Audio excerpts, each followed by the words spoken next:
This morning, we're at Charlbury High School to find out what's in fashion at the moment. Ashley. What clothes do you like wearing, Ashley? I love sports clothes. I never wear anything very smart. I just wear trainers and tracksuits, that kind of thing. Why? Tracksuits are soft on your skin, they're comfortable and easy to wear, and you can wear them anywhere. I love this one. It's a great colour. Molly. You look very well dressed today, Molly. Can you tell me about your clothes? I really like this top. I saw it in a trendy market stall and I fell in love with it straight away. It's lovely. Very smart. Thank you. It's brand new. I bought it yesterday. Luke. Luke, can you tell me what fashions and clothes you like? Sure. I like clothes that are quite simple and not too colourful. I'm not interested in what's trendy. My boots are old, but I love them.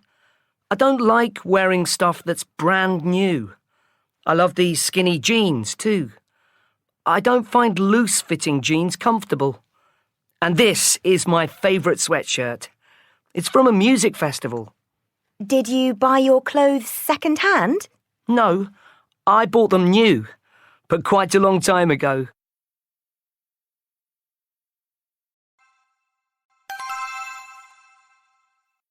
Fashion and music. Before the mid-1950s, there was no such thing as youth culture. Most young people wore the same fashions as their parents, and they listened to the same kind of music. But that all changed with the arrival of rock and roll.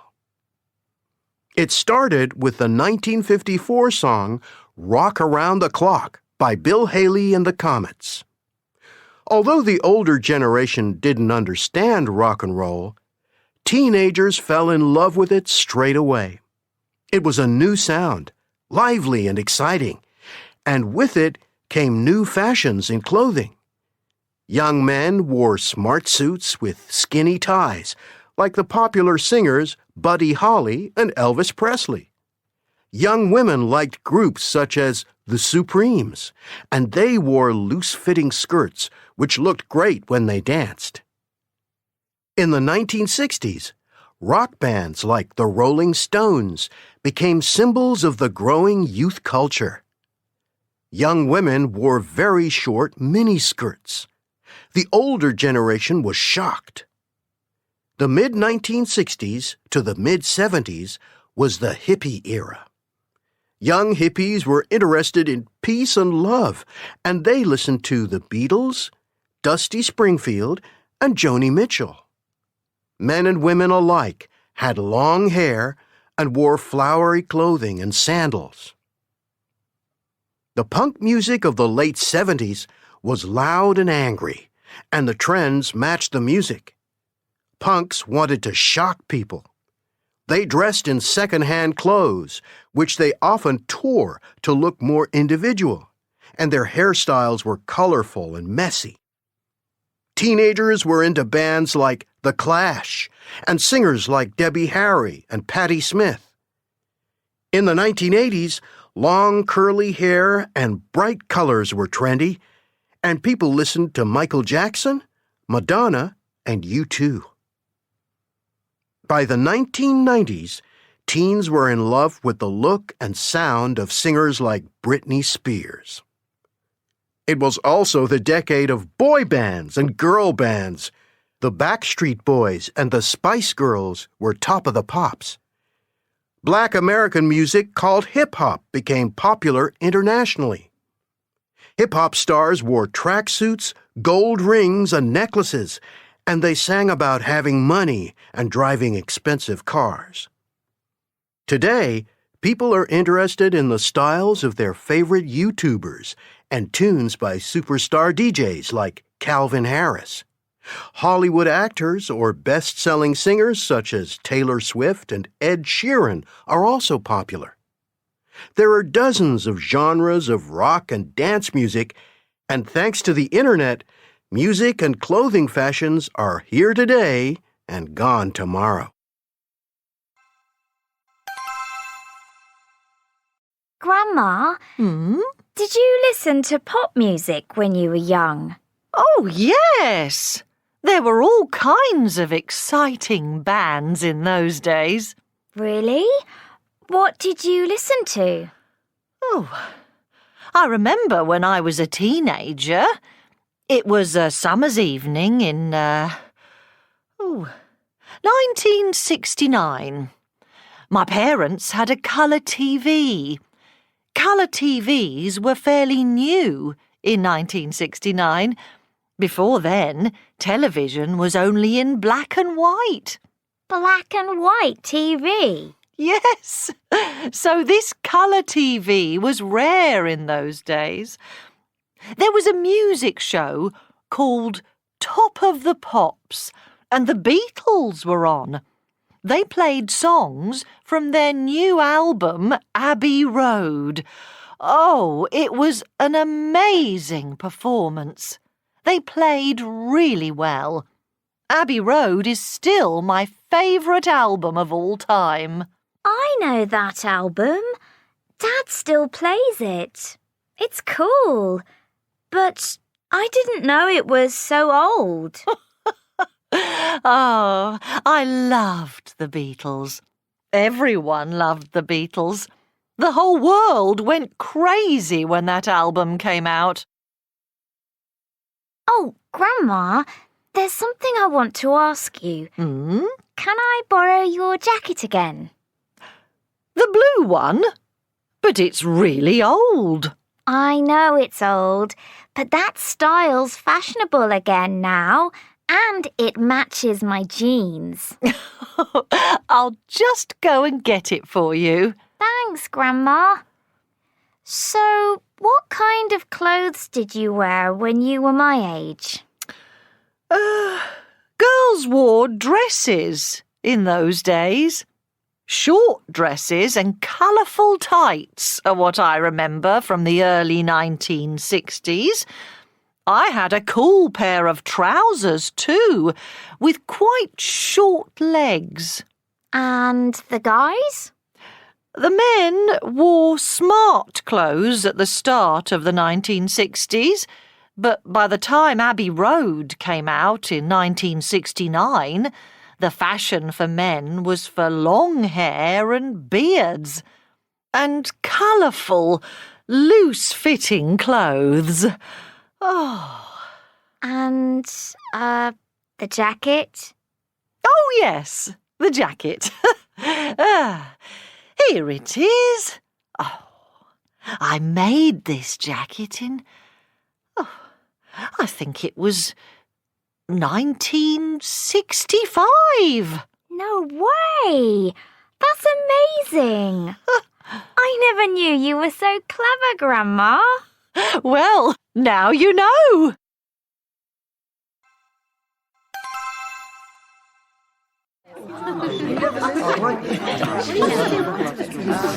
Okay, everyone, quieten down, please. Okay, now, the first presenter today is Julia, and she's talking about... The Beefeaters at the Tower of London and their uniforms. Excellent. Go ahead, Julia. The Beefeaters are the King or Queen's traditional guards. You can see them at the Tower of London, where they're very popular with the tourists. Everyone wants to take a selfie with them. King Henry VIII created this special group of royal guards more than 500 years ago, in 1509. They've got an unusual name, Beefeaters. Some people say they're called that because they always had beef to eat because they worked for the royal family. Beef and other meat was very expensive in the past, so only the most important people could eat it very often. Not like today, when beef isn't a very special food. That's very interesting. And what about their uniforms, Julia? Do they always wear the same thing every day of the year? No, they don't.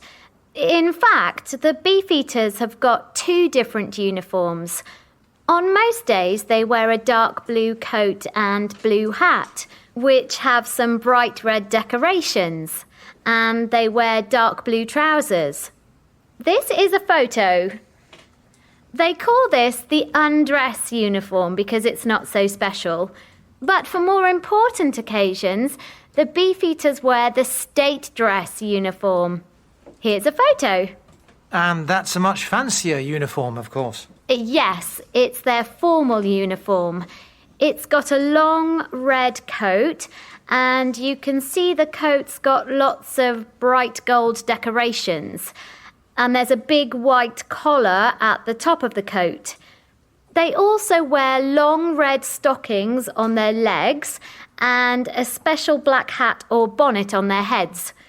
I think the state dress uniform looks very impressive, especially when you see lots of Beefeaters standing together. Very good, Julia.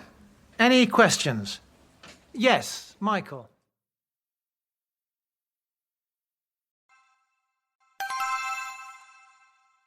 Hey, Rob, is that your sister? She's beautiful. Yeah, that's Denise. And that's a photo from last year. Do you remember Lara? She went to that end-of-year party, the prom. Yes. And is that Andy Patterson with her? He's very good looking, isn't he? Yep, in his black tie. I can't wait till our prom. Can you? Do you think I'm going to wear a tie like that? Yes, you have to. Everyone does when they finish school. I think the prom comes from America. I don't like it. Oh, Rob, everyone loves the prom. It's the last time we're together as a group, and it's an important party. You have to go. Really? But you know, I think it's silly that girls spend so much money on a dress for one night. I mean, you can get a dress that you can wear again. Denise had a Saturday job in the cafe. She worked really hard for about a year and then bought a dress. I know what you mean, but it's good you didn't ask your parents, because it is a lot of money. Mind you, you have to look lovely, and boys have to look nice too. I guess. But I'm not wearing a jacket. It's okay, we have to wait for a few years yet. And I have to get a job to pay for my dress.